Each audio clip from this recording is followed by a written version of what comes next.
میں تو ہندوستان کے ان اندھ بھکتوں سے بھی، حالانکہ میں اندھ بھکتوں سے تقدیر بھائی بات نہیں کرتا، ہاں اس لیے کہ میرا ایک جملہ ہے اندھ بھکتوں کے لیے کہ اندھ بھکتوں سے بات نہ کی جائے، اس لیے کہ اللہ نے ان کے بھیجے میں بھیجا ہی نہیں ہے۔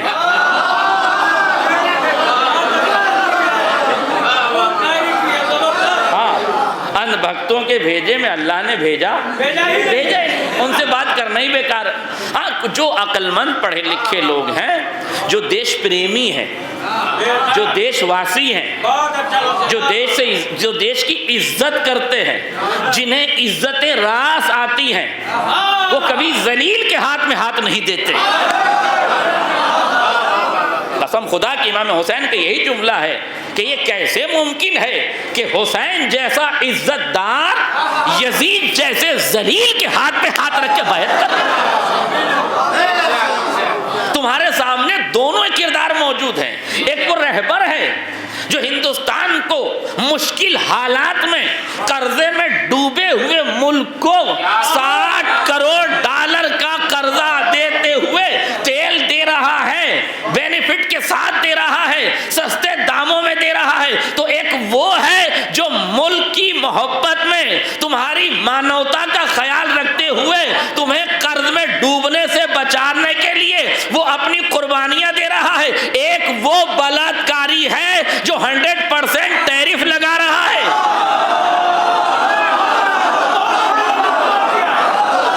ایک وہ شخص ہے جو ہندوستان پر 100% ٹیرف لگا رہا ہے۔ اب مرضی تمہاری ہے، مجھے نہیں پتا کہ دیش پریم کی پریبھاشا کیا ہے۔ جو دیش کو لوٹے اسے دیش پریمی کہو، جو دیش کو وردان دے اسے دیش دروہی کہو۔ دنیا ہم سے پوچھ رہی ہے، بار بار مبلغین آتے ہیں، بار بار خطیب آپ کے درمیان میں آتے ہیں، آپ کو تبلیغ کا پاٹ پڑھاتے ہیں اور آپ سے پوچھتے ہیں آپ نے کربلا سے کیا سیکھا، اتنے زمانے سے مجلسیں کرتے چلے آ رہے ہیں، آپ نے مجلسوں سے کیا حاصل کیا۔ اب ہم سے لوگ یہ نہیں پوچھیں گے کہ تم نے مجلسوں سے کیا حاصل کیا۔ ہم نے شہید رہبر کی مجلس کی، ہم نے ظلم کے خلاف احتجاج کیا، توجہ کیجیے گا، ہم نے ظلم کے خلاف احتجاج کیا۔ ابھی کچھ دنوں پہلے جب پاکستان کی مسجد میں دھماکہ ہوا تھا، اس سلسلے میں شہیدوں کی یاد میں تراب خانی میں ایک مجلس ہوئی تھی، کینڈل مارچ نکالا گیا تھا، میڈیا آئی تھی، اس نے بہت سے سوالات کیے تھے۔ وہاں میں نے یہ بات کہی تھی کہ دنیا اب تک یہ سمجھ ہی نہیں پا رہی تھی کہ ہم نے کربلا سے کیا سیکھا ہے۔ ہم نے کربلا سے نمازیں پڑھنا نہیں سیکھا ہے، ہم نے کربلا سے میدان میں اترنا سیکھا۔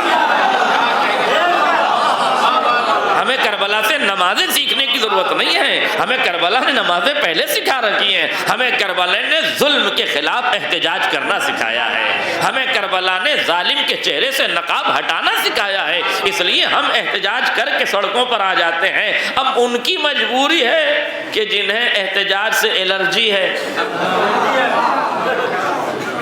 جن کو یہ ابھی ہمارے برادر عزیز تقدیر بھائی فرما رہے تھے کہ جناب عباس نے کیا کہا شمرو سے کہ دولت کے چکر میں بھائی کا ساتھ چھوڑ دوں، میں عباس ہوں برادر یوسف نہیں، ہے نا؟ یہ کہا تھا نا، یہ شاعری کی یہ میر انیسی کہہ سکتے تھے، اس دور کے شاعر کے بس کی بات ہی نہیں ہے، اس لیے کہ لفافہ ادھر سے لیتا ہے، ہاتھ ادھر سے ملاتا ہے۔ تو جو لفافہ ادھر سے لے کے ہاتھ ادھر سے ملا رہے ہیں، جو اپنے برادران ایمانی و ایرانیوں کے ساتھ کھڑے نہیں ہو پا رہے ہیں، انہیں تو احتجاج برا لگنا ہی چاہیے۔ بھئی دیکھیے، مجھے آپ کے احتجاج کے طریقے سے اعتراض نہیں ہے، آپ احتجاج کرنا چاہتے ہیں، درخت لگانا چاہتے ہیں، اچھا کام ہے، تعمیری کام ہے، درخت لگائیے، آپ درخت لگائیے، ہم منع نہیں کر رہے ہیں۔ آپ کو چاکلیٹ بانٹنا ہے، آپ چاکلیٹ بانٹیے، آپ مٹھائی بانٹیے، ہمیں آپ کے احتجاج سے کوئی اعتراض نہیں ہے۔ ہمیں اعتراض اس بات سے ہے کہ آپ احتجاج کیجئے تو تولا ہو جائے، ہم کریں تو ہم ہی پہ تبرہ ہو جائے۔ ہم کریں کہ صاحب رات میں کیوں نکل رہے ہیں، کینڈل مارچ لے کے کیوں نکل رہے ہیں، کیا کینڈل مارچ لے کے نکلنے سے رہبر واپس آ جائیں گے؟ عجیب مصیبت ہے، آپ بتائیے۔ اور یہ اعتراض وہاں بھی کیا گیا، آپ یوم القدس کا احتجاج کرتے ہیں، قدس کا اعلان کرنے سے بیت المقدس تمہیں مل جائے گا، یہی کہتے ہیں نا، جنت البقیع پہ تم احتجاج کرتے ہو، تمہیں جنت البقیع مل جائے گا۔ آپ سے کس نے بتا دیا کہ احتجاج کا مطلب اس چیز کو لے لینا ہے؟ میرا جملہ واضح ہو جائے، احتجاج وظیفہ ہے، احتجاج فریضہ ہے، احتجاج ذمہ داری ہے، آپ کو اپنی ذمہ داری نبھانی ہے۔ محسوس کیجئے گا، آپ کو اپنی ذمہ داری نبھانی ہے، اور ان لوگوں سے تقدیر بھائی انہی کے جملے میں ایک جواب دینا چاہتا ہوں جو تبرے کے توے پر اپنی روٹیاں سیک کے کھا رہے ہیں، ان سے میں پوچھنا چاہتا ہوں اگر ہمارے احتجاج سے تم کہتے ہو رہبر واپس نہ آئیں گے، تو ہم تمہیں بتانا چاہتے ہیں کہ احتجاج کا مطلب کسی کو واپس بلانا نہیں ہے، ورنہ تم ہی تبرے کی زبان میں یہ بتا دو کہ سیدان فدق کا مطالبہ کرنے کے لیے، جہاد کے لیے میدان میں قدم رکھا کہ نہیں، دربار میں حق مانگنے گئی کہ نہیں، کیا مانگنے سے حق ملا؟ کیا سیدہ کو دربار میں حق مانگنے سے حق مل گیا؟ کیا جناب سید سجاد نے شہادت امام کے بعد دربار ابن زیاد میں، دربار شام میں جناب زینب نے، جناب سید سجاد نے خطبے دیے، غم کا اعلان کیا، غم و غصے کا اظہار کیا، تو کیا آپ کے غم و غصے کے اظہار کرنے سے کربلا والے زندہ ہو گئے؟ نہیں میرے عزیزوں، احتجاج کا مطلب یہ ہوتا ہی نہیں ہے، جملہ سنیے، احتجاج کا مطلب یہ ہوتا ہی نہیں ہے کہ ہمیں وہ چیز واپس چاہیے، احتجاج کا مطلب ہوتا ہے کہ چہرے سے نقاب اسلام پوچھ۔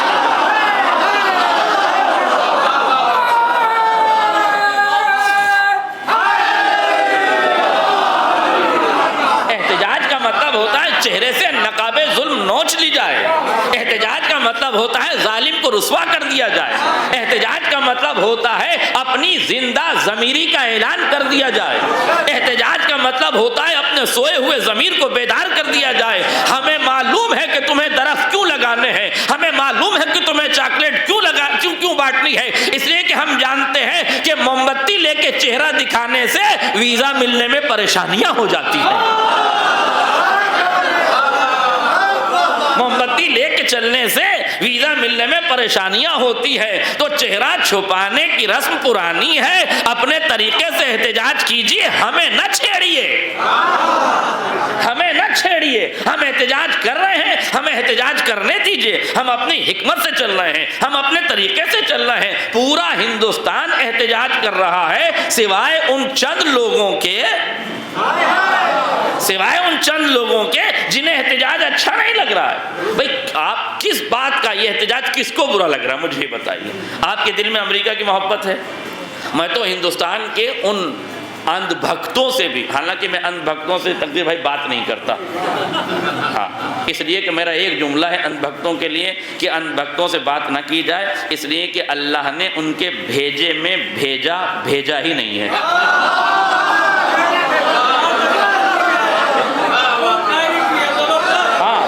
اندھ بھکتوں کے بھیجے میں اللہ نے بھیجا ان سے بات کرنا ہی بیکار ہے۔ ہاں جو عقل مند پڑھے لکھے لوگ ہیں، جو دیش پریمی ہیں، جو دیش واسی ہیں، جو دیش کی عزت کرتے ہیں، جنہیں عزت راس آتی ہیں، وہ کبھی ذلیل کے ہاتھ میں ہاتھ نہیں دیتے۔ قسم خدا کی امام حسین کا یہی جملہ ہے کہ یہ کیسے ممکن ہے کہ حسین جیسا عزت دار یزید جیسے ذلیل کے ہاتھ پہ ہاتھ رکھ کے بیعت کر۔ تمہارے سامنے دونوں کردار موجود ہیں، ایک وہ رہبر ہے جو ہندوستان کو مشکل حالات میں قرضے میں ڈوبے ہوئے ملک کو 60 کروڑ ڈالر کا قرضہ دیتے ہوئے تیل دے رہا ہے، بینیفٹ کے ساتھ دے رہا ہے، سستے داموں میں دے رہا ہے، تو ایک وہ ہے جو ملک کی محبت میں تمہاری مانوتا کا خیال رکھتے ہوئے تمہیں قرض میں ڈوبنے سے بچانے کے لیے وہ اپنی قربانیاں دے رہا ہے، ایک وہ بلاکاری ہے جو 100% ٹیرف لگا رہا ہے۔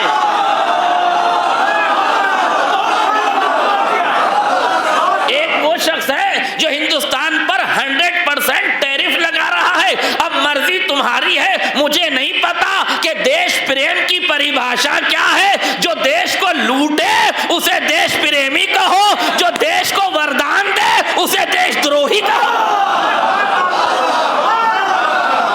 مجھے نہیں معلوم یہ کون سی عقل ہے منطق ہے؟ یہ کون سا شعور ہے؟ یہ کس یونیورسٹی میں پڑھ کر آئے ہیں؟ ان کا تعلق علم کے کس حصے سے ہے کہ جو ہمارے ہندوستان کے لوگوں کو ہاتھوں میں ہتھکڑیاں ڈال کے، پیروں میں بیڑیاں ڈال کے، عراق سے بیڑیاں ڈال کے، امریکہ سے ذلیل کر کے ہندوستان بھیجے، اس کے جیت کے لیے ہون کیا جائے، اور جو ڈوبتے ہوئے ملک کو بچا لے اس کی شہادت کے پروٹیسٹ پہ پرتیبند لگانے کی کوشش کی جائے؟ مجھے نہیں سمجھ میں آتا۔ اگر دیش بھکتی یہی ہے کہ دیش کے دوستوں سے نفرت کی جائے اور دیش کے دشمنوں سے محبت کی جائے، تو یہ دیش بھکتی دیش دروہوں کو مبارک ہے۔ ہم اس سے محبت کرتے ہیں جو پوتر دھرتی سے محبت کرے گا، اس سے نفرت کریں گے جو اس دھرتی سے نفرت کرے گا۔ ہم اس سے محبت کریں گے جو ہندوستان سے محبت کرے گا، ہم اس کو عزت دیں گے جو ہندوستان کو عزت دے گا، ہم اس کو عزت دیں گے جو دیش واسیوں کو عزت دے گا، ہم اس کو عزت کی نگاہ سے دیکھیں گے جو دیش کے لوگوں کو عزت دے گا۔ ہمارے نظر میں دیش دروہی اور ہے، دیش پریمی اور ہے۔ دیش پریمی کا مطلب عہدوں پہ بیٹھ کر، کرسی پہ براجمان ہو کر، رشوت کا بازار گرم کر کے متروں کی سہایتا کرنے کا نام دیش دروہی نہیں ہے، دیش پریمی نہیں ہے، یہ دیش دروہ ہے۔ دیش پریم یہ ہے کہ زمینوں کو اجڑنے نہ دیا جائے، کسانوں کو برباد ہونے نہ دیا جائے، اکنومیکل پاور کو ڈسٹرائے ہونے نہ دی جائے، معیشت کو خراب ہونے نہ دیا جائے، نفرتوں کا بازار گرم کیا نہ جائے، محبتوں کے پیمانے چھلکتے رہیں۔ اس کا نام دیش پریمی ہے، اس کا نام دیش پریمی ہے۔ بتاؤ اس احتجاج میں جتنے بھی ہندوستان کی سرزمین پر جہاں جہاں احتجاج ہوا ہے، بتاؤ آرٹیکل 25 کے ماتحت ہوا کہ نہیں؟ کہیں وائلنس نہیں ہوا، کہیں پتھراؤ نہیں ہوا، کہیں ظلم نہیں کیا گیا، کہیں روڈ بلاک نہیں کیے گئے، کہیں سمپتیوں کو آگ نہیں لگائی گئی۔ اس کا مطلب یہ ہے کہ ہم پروٹیسٹ ہی نہیں کرتے، دنیا کے لوگوں کو احتجاج کا سلیقہ سکھاتے ہیں۔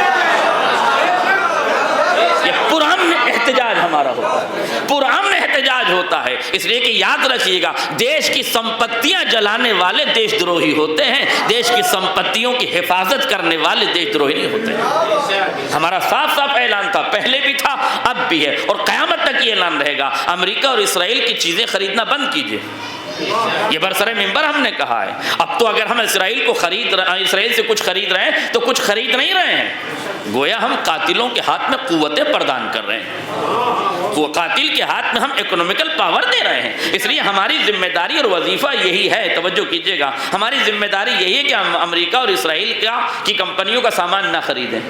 پھر کس کا خریدیں؟ ہندوستان کی بنی ہوئی کمپنی۔ کیوں صاحب ہندوستان کی کمپنی کو کیوں خریدیں؟ کہا اس لیے کہ اندھ بھکتوں کو پتا چلے کہ دیش بھکت واقعاً ہیں کون۔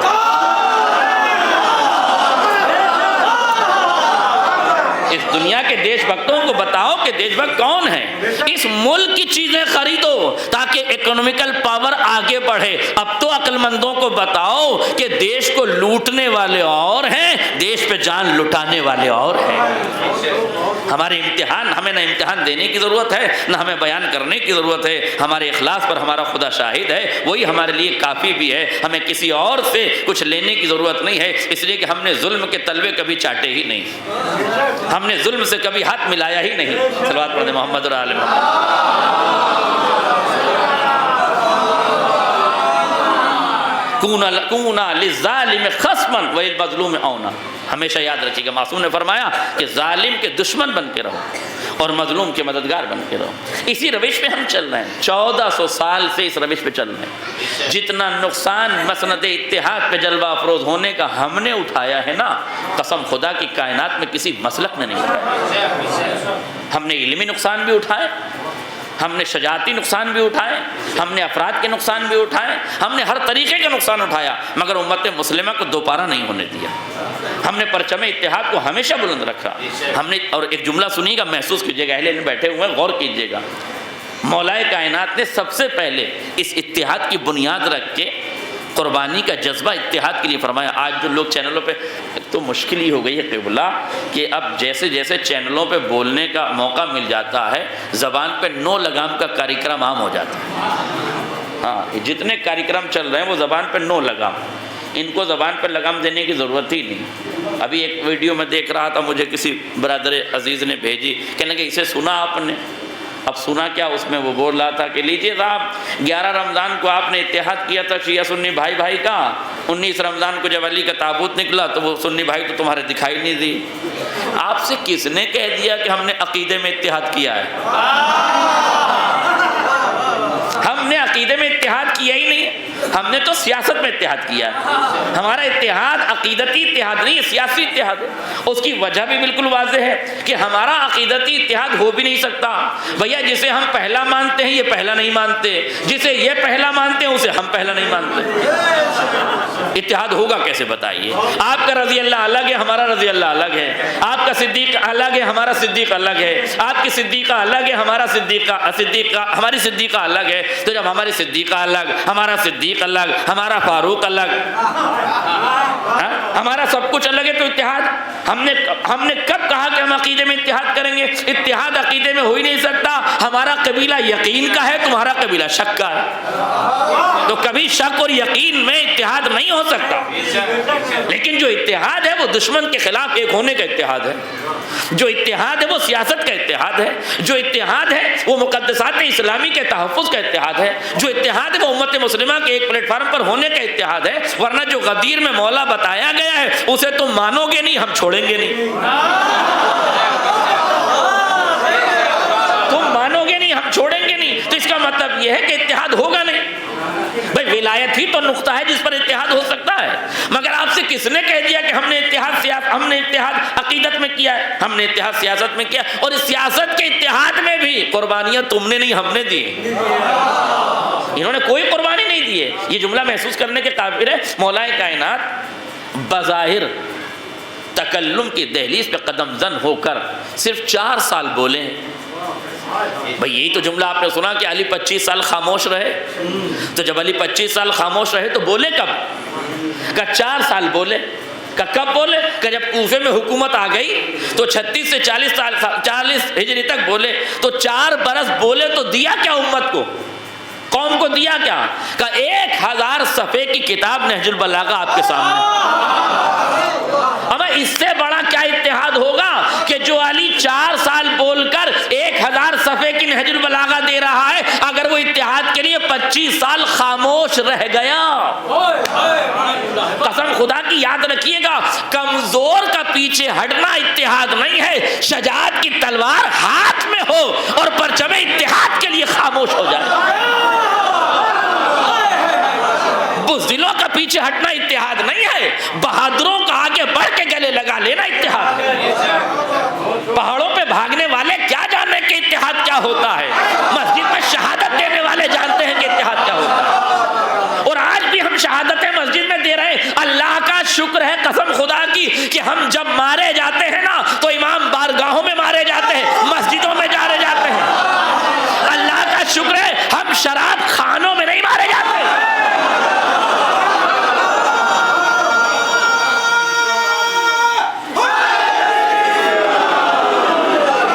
شراب خانوں میں نہیں مارے جاتے۔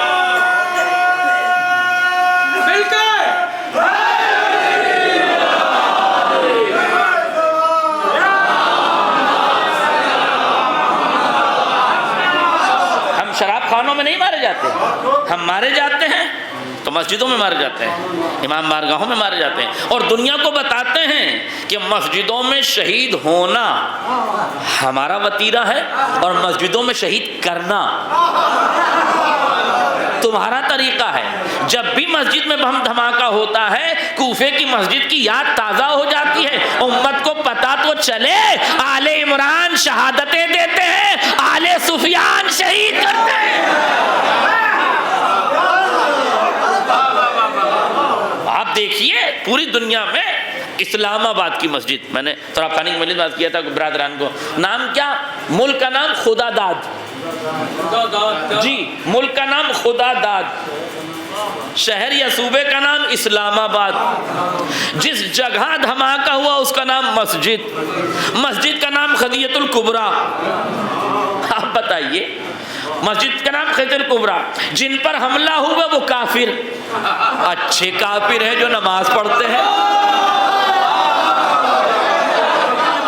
کتنے خوبصورت کافر ہیں جو سجدے میں شہید ہوتے ہیں، اور کتنا اچھا ابو سفیان کا مسلمان ہے جو نمازیوں کو مارتا بھی اور مسلمان بھی ہے۔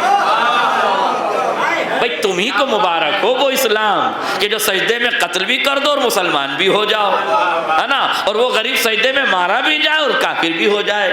تو اچھا ہے وہ کافر جو راہ خدا میں مر گیا اس مسلمان سے جو قاتل بن گیا۔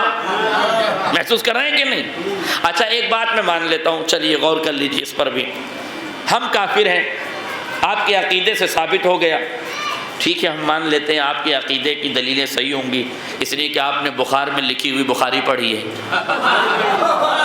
تو آپ کے سمجھ میں آ جاتا ہے جو بھی الٹا سیدھا پڑھایا جاتا ہے۔ آپ کو قرآن سے تو کوئی مطلب ہے نہیں، حسبنا کتاب اللہ کا خالی آپ کا جھوٹا دعویٰ تھا، آپ کے لیے کتاب کبھی کافی رہی نہیں، آپ نے کبھی کتاب سمجھی ہی نہیں جو آپ کے لیے کتاب کافی رہے گی۔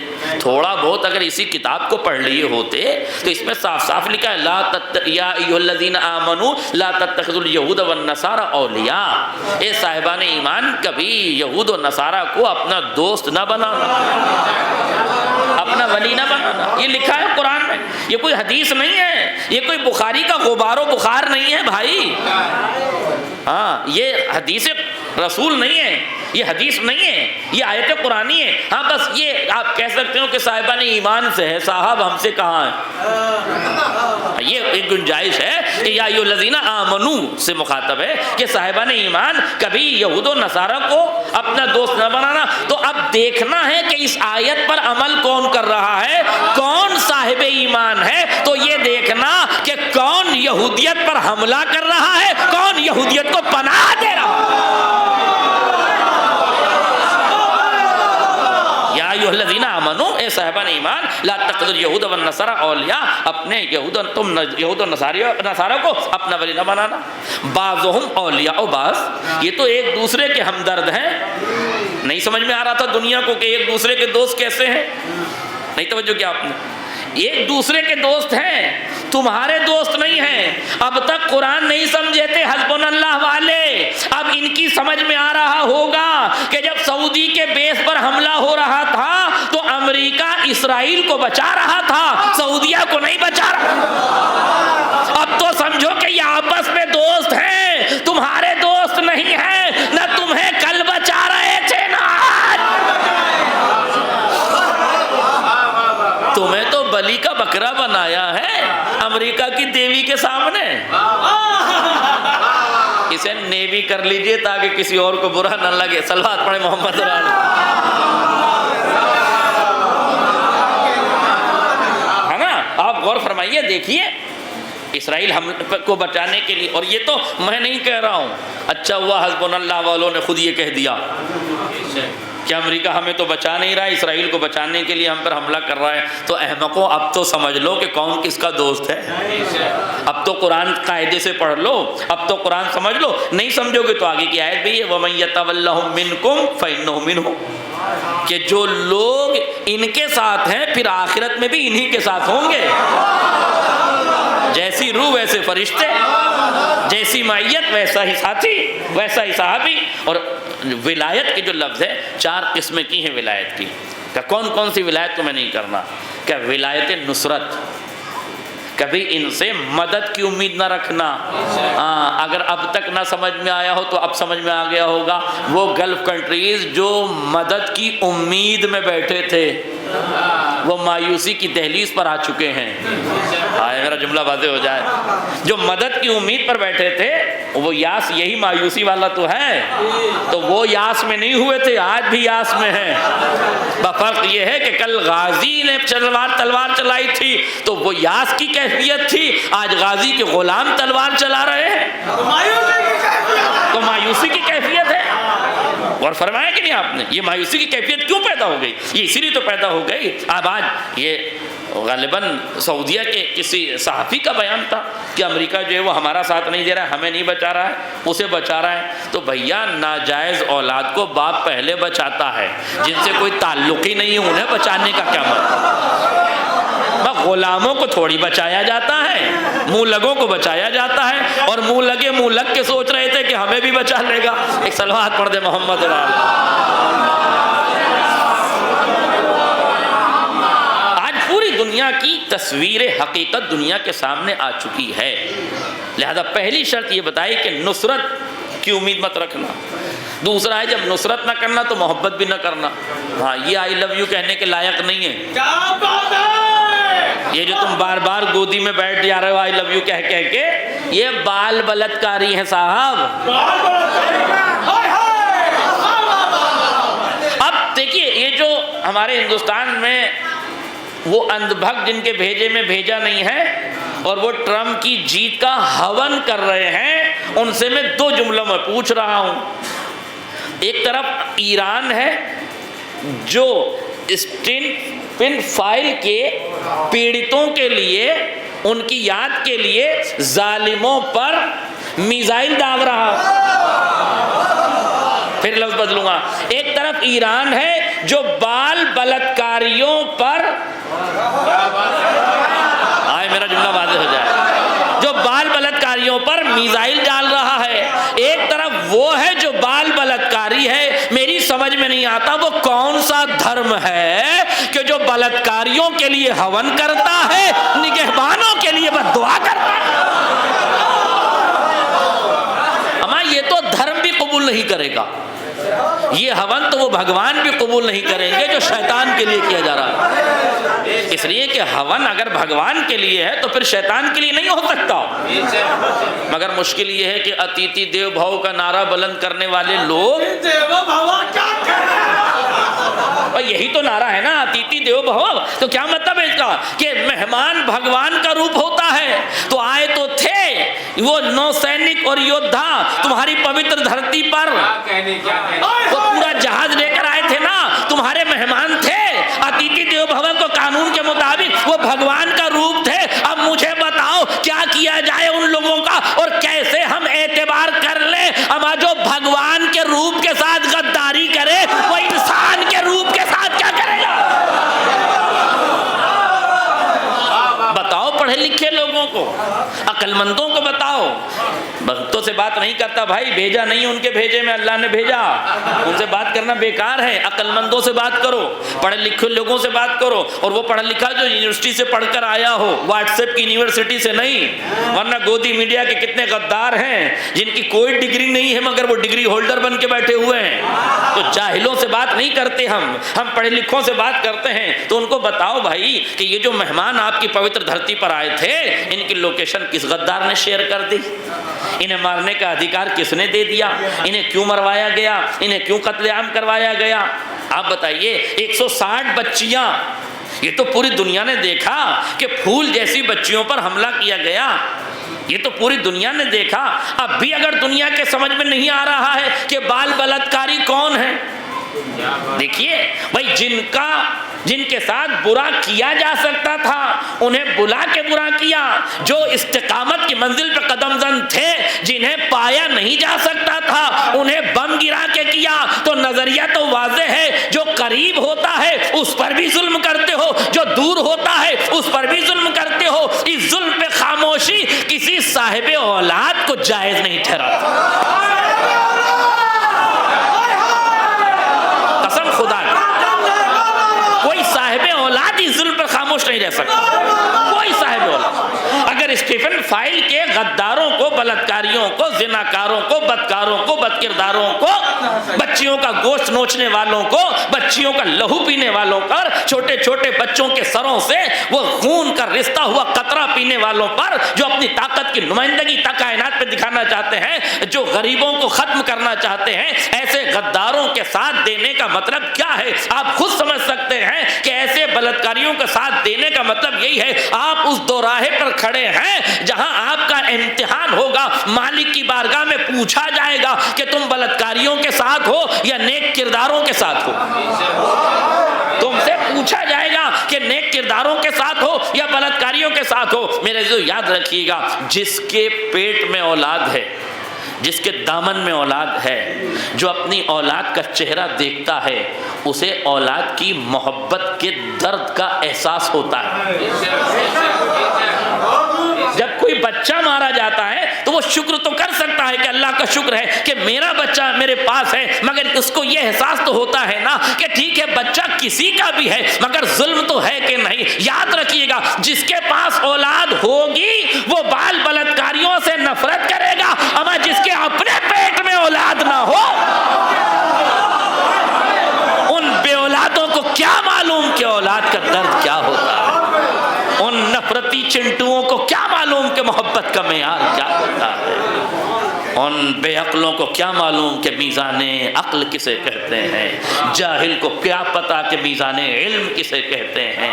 میرے عزیزو یاد رکھیے گا عرب اور امت مسلمہ نے زمینیں بیچی ہیں امریکہ کو، اس حد تک زمینیں بیچی ہیں، چلو اپنے ڈیفنس کے لیے بیچ دیتی کوئی بات نہیں۔ اب آپ مجھے انصاف سے بتائیے اگر کوئی آدمی غلامی میں جکڑا ہوا ہو، ہاتھوں میں ہتھکڑیاں ہوں، گلے میں طوق پہنا دیا گیا ہو، پیروں میں بیڑیاں ہوں، اور وہ ذلت اور غلامی کی زنجیروں میں جکڑا ہوا، اور کوئی مرد مومن تلوار لے کے جائے، جرأت و شجاعت کا مظاہرہ کرے، ظلم کی آنکھوں میں آنکھیں ڈالے اور ایک غریب غلام کو بچا کے لے آئے اور اس کے ہاتھوں کی ہتھکڑیاں توڑ دے، پیروں کی بیڑیاں کاٹ دے، گلے میں پڑے ہوئے طوق ذلت کو نکال دے، تو اب یہ بتائیے اس غلام کو اس محسن کا شکریہ ادا کرنا چاہیے یا اعتراض کرنا چاہیے؟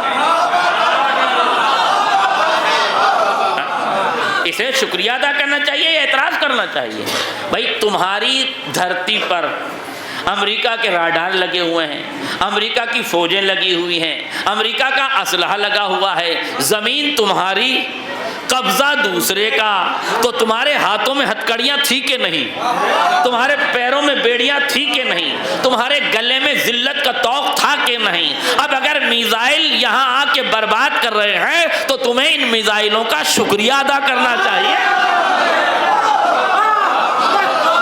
تمہیں ان میزائلوں کا شکریہ ادا کرنا چاہیے کہ شکر ہے پروردگار کا ہمیں نجات مل گئی، ہمیں غلامی سے نجات مل گئی۔ جملہ یاد رکھیے گا جب زمینیں بیچی جاتی ہیں تو حملوں سے چھینی جا سکتی ہے، مگر جب ضمیر بک جائے، مشکل یہ ہے کہ اس وقت خلیج ممالک نے زمینوں کے ساتھ ساتھ ضمیروں کا سودا کر دیا۔ جب ضمیر کا سودا ہو جائے تو یہودیت سے محبت پیدا ہو جاتی ہے، اور یہودیت کو خصوصیت سے قرآن نے کہا لن ترضى عنك اليهود ولن النصارى۔ مولانا صاحب لن کا لفظ یہودیوں کے لیے اور لا کا لفظ عیسائیوں کے لیے، جو اس بات کی دلیل ہے کہ عیسائیوں کے راضی ہونے کے امکان ہیں، مگر یہ لن نفی تعبید کے لیے آتا ہے۔ جب موسیٰ کی قوم نے کہا کہ ہم خدا کو دیکھنا چاہتے ہیں تو خدا نے کہا لن ترانی، خدا وہ ہے ہی نہیں جو دکھائی دے، کبھی دکھائی نہیں دے گا، تو جو کبھی دکھائی نہ دے وہ خدا ہے، جو کبھی راضی نہ ہو وہ یہودی ہے، وہی لفظ ہے لن کا، لن ترضى عنك اليهود، اور یہ پیغمبر کے لیے ہے، تم سے راضی نہیں ہوں گے۔ اب محسوس کیجئے جملہ، اب پوری امت مسلمہ غور سے سنیں، قرآن یہ کہہ رہا ہے کہ پیغمبر یہودی تم سے کبھی راضی نہیں ہوں گے، اما جب با کردار رسول اور آل رسول سے یا راضی نہ ہوئے تو بد کردار آل سعود سے کب راضی ہوں گے؟ جب وہ رسول سے راضی نہ ہوئے تو آل سعود سے کیا راضی ہوں گے؟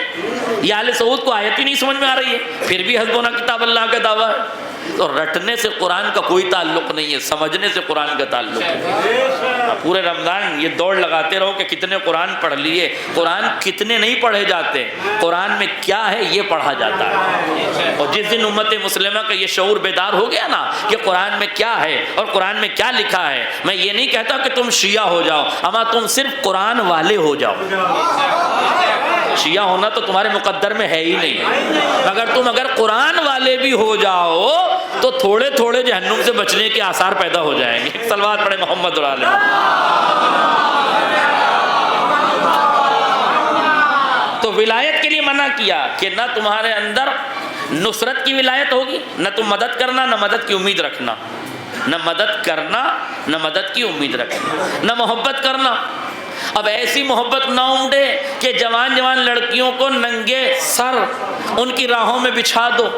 اب یہ بھی تو دنیا نے، اب قسم خدا کی اب تو دنیا محسوس کرے کہ آل سعود امریکہ اور اسرائیل کے آنے پر اپنی جوان لڑکیوں کو بال کھول کے ناچ دکھوانے لگتے ہیں، اور ادھر دیکھیے تو چھوٹی چھوٹی بچیوں کو رہبر معظم نماز پڑھانے لگتے ہیں۔ اب مرضی تمہاری ہے، چاہے نمازیوں کے ساتھ آ جاؤ، چاہے شرابیوں کے ساتھ آ جاؤ، چاہے رکوع قعود کرنے والوں کے ساتھ آ جاؤ، یا نچنیوں کی طوائف زادوں کے ساتھ چلے جاؤ، ناچنے والوں کے طوائف زادوں کے ساتھ چلے جاؤ، مرضی تمہاری ہے۔ ایک طرف نمازیوں کا قبیلہ ہے، ایک طرف شرابیوں کا قبیلہ ہے، ایک طرف ناچنے والوں کا قبیلہ ہے، ایک طرف رکوع سجود کرنے والوں کا قبیلہ ہے۔ جدھر تمہاری مرضی چاہے چلے جاؤ، اور جن کو انتخاب کرنا ہے وہ کر رہے ہیں۔ ناچنے والے ناچنے والے کے پاس ناچ رہے ہیں، ناچنے والے ناچنے والے کے ساتھ ناچ رہے ہیں، اور استقامت والے استقامت کے ساتھ ہیں، ظالم ظلم کے ساتھ ہے، مظلوم مظلوموں کے ساتھ ہے۔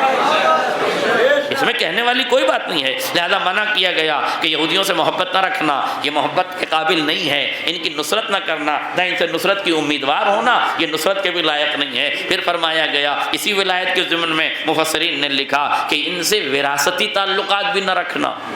ہاں، وراثتی تعلقات نہ رکھنا بڑا اہم جملہ ہے۔ وراثتی تعلقات کا مطلب کیا ہے؟ دیکھیے ایک جملے میں محسوس کیجئے گا۔ جب مولائے کائنات کے سر پہ ضربت لگی تو امام نے فرمایا لا یفوتکم ابن یہودیہ، یہ جو یہودیہ کا بیٹا ہے ابن ملجم، یہ بھاگنے نہ پائے۔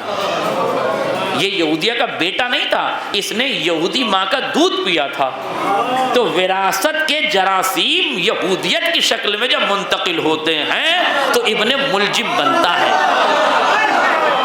اور آل سعود کی پریشانی یہی ہے کہ ان کے گھروں میں اس وقت یہودی خواتین بیٹھی ہیں، اس لیے انہوں نے وراثت کا تعلق بھی ان سے رکھ دیا۔ اب اگر مسجدوں میں دھماکہ ہو تو آل سعود کا نام نہ ہو تو حیران نہ ہونا، اس لیے کہ کل بھی انہی کے کارنامے تھے، آج بھی انہی کے کل بھی یہی کر رہے تھے اور آج۔ اور دوسری اطاعت، آخری شک ہے اطاعت کی، نصرت کی، محبت کی، وراثت کی اور اطاعت کی۔ اطاعت کی ولایت بھی تمہیں کرنے کی ضرورت نہیں، ان کی اطاعت کرنے کی ضرورت نہیں ہے۔ اب قرآن تو منع کر رہا ہے کہ ان کی اطاعت نہ کرو، اور قطر جو ہے کئی کروڑ کا پلین گفٹ کر رہا ہے۔ اس کا مطلب یہ ہے کہ بھائی قطر والوں تم خطر میں ہو، قطر والوں تم خطر میں ہو، اس لیے کہ جس کو تم گلے لگا رہے ہو وہ یہودی اور عیسائیت کا نمائندہ ہے، اور قرآن کہہ رہا ہے کہ یہودیوں کو دوست نہ بناؤ۔ تو اب اگر قوم قرآن کے خلاف جائے گی تو ایک دن تو بھگت کے روئے گی، اور آج رو رہے ہیں، آج رو رہے ہیں کہ نہیں؟ آج قطر رو رہا ہے کہ نہیں؟ آج آل سعود رو رہا ہے کہ نہیں؟ آج UN رو رہا ہے کہ نہیں؟ آج پوری دنیا دیکھ رہی ہے۔ قسم خدا کی ایسا نہیں ہے کہ جنگ میں ہمارا نقصان نہیں ہو رہا ہے، ہمارا بھی نقصان جنگ میں ہو رہا ہے، مگر جنگ کا مطلب ہی ہے کہ نقصان ہو۔ جنگ فائدے کے لیے کون لڑتا ہے؟ جنگ میں تو نقصان ہوتے ہیں۔ جملہ سنیے گا، جنگ میں تو نقصان ہوتے ہیں۔ اب جملہ محسوس کیجئے گا، بھئی جنگ میں نقصان ہوتے ہیں، لڑتا وہی ہے جس کا ضمیر زندہ ہو۔ اور یاد رکھیے گا گلا کٹانے کا کوئی مسئلہ نہیں ہے، یہ تو کٹتا رہتا ہے۔ یہ بتاؤ سر جھکا ہے کہ نہیں؟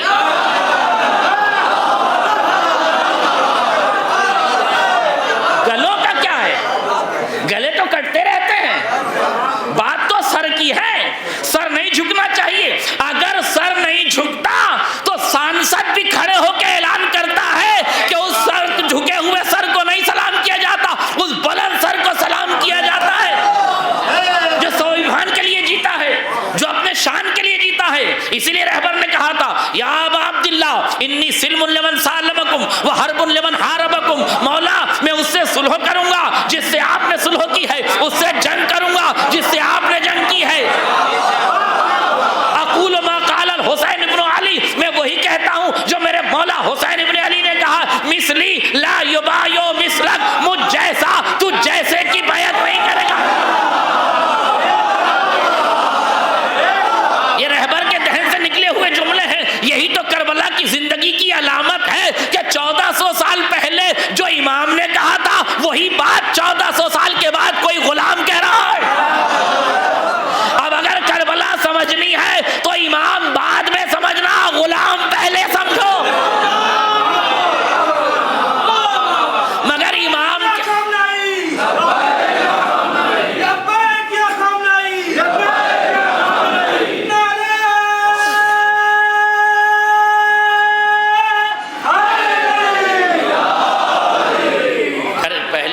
امام کو نہ سمجھو، پہلے غلام امام کو سمجھو۔ مگر یاد رکھیے کہ غلام امام کو بھی غلامان امام ہی سمجھ سکتے ہیں، غلام زادے نہیں سمجھ سکتے، غلام زادے نہیں سمجھ سکتے۔ اور غلامان امام اور ہیں، غلام زادے اور ہیں۔ ہاں، اور غلام زادے بھی کہیں اور یونیورسٹی سے سند نہیں پائی ہے جو ان کو اپنی ڈگری کو دکھانا پڑے۔ ہاں، ڈگری کو ویریفائی کرنے کی ضرورت نہیں ہے، یہ امام کے ذہن سے نکلے ہوئے جملے ہیں۔ او غلام زادے اتر میرے باپ کے منبر سے۔ پوری تاریخ غلام زادوں کی امام نے ایک جملے میں بتا دی۔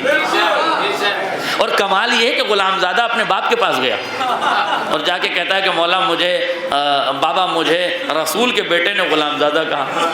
تو کہا لکھوا کے لے آ۔ بڑا عجیب سا نہیں لگتا آپ کو؟ بھئی کوئی بچہ آپ سے آ کے کہے کہ فلاں کے بیٹے نے مجھے یہ کہا اور آپ کہیں کہ جاؤ لکھوا کے لے آؤ، تو دو ہی صورتیں ہیں، یا تو وہ بیٹا بڑا باعظمت ہے تبھی آپ کہہ رہے ہیں، یا آپ کو یقین ہے کہ بیٹا تو وہی ہے جو وہ کہہ رہا ہے۔ بھئی آپ بتائیے تحریر کی طلب کا مطلب کیا تھا؟ تحریر کی طلب کا مطلب کیا تھا؟ کیوں کہا کہ لکھوا کے لیں؟ کہا صاحب ایک وہ لفظ کہا جاتا ہے کہ صاحب جنت میں یہ تحریر قبر میں اجالے کے کام آئے گی، یہ سب فالتو والی باتیں ہیں۔ اگر تحریر سے اتنا ہی شوق تھا تو پھر لکھی ہوئی فدق کی تحریر پھاڑ کیوں دی؟ آپ بتاؤ، اما جب سیدہ کی تحریر پھاڑ دی تو سید زادے سے غلام زادے کی سند تمہیں بچا لے گی؟ آپ بتائیے، سید زادے سے غلام زادہ ہونے کی سند اگر مل جائے تو بچ جائے۔ جب سیدہ کی رسول کی تحریر، سید و سردار کی تحریر جب پھاڑ دی تو لخت جگر کی تحریر سے تمہیں جنت مل جائے گی؟ تو یہ تو بات ہی بے معنی ہے کہ جنت کے چکر میں انہیں جنت چاہیے کب تھی جو ہاتھوں سے جہنم لکھ کے بیٹھے ہوں۔ اچھا کیا ولایت کے غصب کرنے کے بعد بھی جنت کی امید تھی؟ یہ کار احمقانہ نہیں ہے؟ بھائی ولایت کو غصب کرنے کے بعد بچا کیا ہے؟ قُلْ لَا أَسْأَلُكُمْ عَلَيْهِ أَجْرًا إِلَّا الْمَوَدَّةَ فِي الْقُرْبَى۔ جب مودت قربہ ہے تو کچھ امکان ہے، جب مودت قربہ ہی ختم ہو گئی تو ختم ہو گیا۔ جس دہلیز سے جنت ملنا تھی تم نے اسی میں آگ لگا دی، تو جنت کو آگ تو تم نے اپنے ہاتھوں سے لگائی ہے، اب جہنم میں جانے سے منہ کیوں بنا رہے ہو؟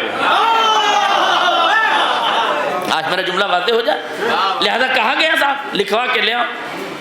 تو اب بیٹے کو کہنے کا تو ادھیکار ہے، بابا یہ تو کوئی بات نہیں ہوئی، کیا آپ کہہ رہے ہیں لکھوا کے لو؟ ایک تو مجھے غلام زادہ کہا، اوپر سے آپ کہہ رہے ہیں لکھوا لو۔ میں دو لفظ بولوں گا، تیسرے کا میں ذمہ دار نہیں ہوں۔ امید تو یہی ہے کہ آپ اور نوجوان سمجھ جائیں، بزرگوں سے معذرت چاہتا ہوں، جوانوں سے مخاطب ہوں، اگر وہ لفظ سمجھ جائیں تو دعا دے دیں، نہیں سمجھے تو خدا سمجھے ان کو، کہ اگر یہ بھی نہ سمجھے تو کیا سمجھیں گے؟ لیکن میں دو ہی لفظ کہوں گا، تیسرا لفظ میری مجبوری ہے، ممبر کا تقدس ہے، بہت سے الفاظ میں ممبر کے تقدس کی وجہ سے استعمال نہیں کر سکتا، اس لیے یاد رکھیں کچھ ہی الفاظ ہیں جو استعمال نہیں کرتا، ورنہ بہت کچھ استعمال کرتا ہوں۔ بہت سے لوگ یہ کہتے ہیں آپ لفظ کتا استعمال نہ کیجیے ممبر سے، ہم کیوں نہ کیجیے؟ لفظ یزید استعمال کر سکتے ہیں کہ نہیں؟ لفظ یزید استعمال ہو سکتا ہے، معاویہ استعمال ہو سکتا ہے، تو لفظ کتے میں کیا رکھا؟ اب بتائیے، بڑی بات ہے۔ ہاں ہو سکتا بھائی، جب یہ لفظ استعمال ہو سکتے ہیں تو یہ بھی استعمال ہو سکتے ہیں، اس کے استعمال میں کوئی مسئلہ نہیں ہے۔ اور بلکہ ایک لفظ اور ہے کہ جب تک یہ کتا سمندر میں رہے یہ پاک ہے، جب یہ باہر نکل جائے تو خالی پاک نہیں ہے، مشکل پکڑنے والے کی بھی ہے۔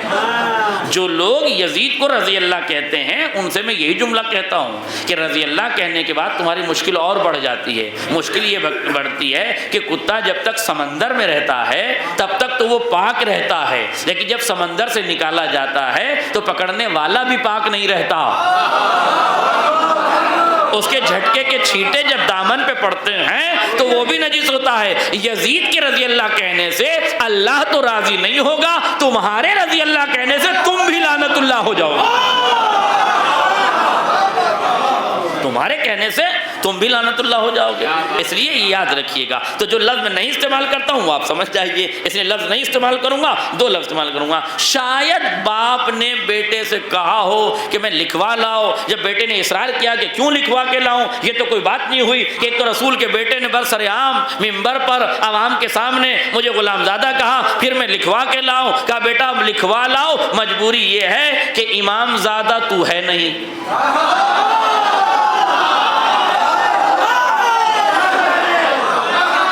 میں نے کہا دو ہی لفظ پڑھوں گا, تیسرا نہیں پڑھوں گا.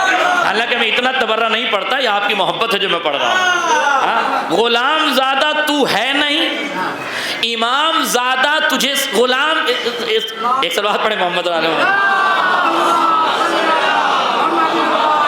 امام زادہ. وہ ایک لفظ بچانے کے لیے مشکل ہو رہی ہے. امام زادہ تو ہے نہیں, یہ تو طے ہے کہ امام زادہ نہیں ہے. غلام زادہ تجھے سویکار نہیں ہے.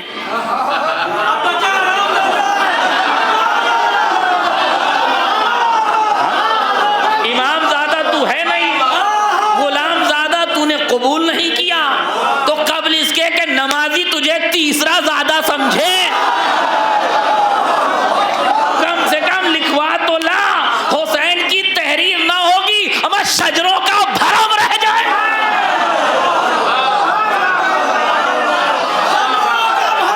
ایک سلوات پڑھ دے محمد علیہ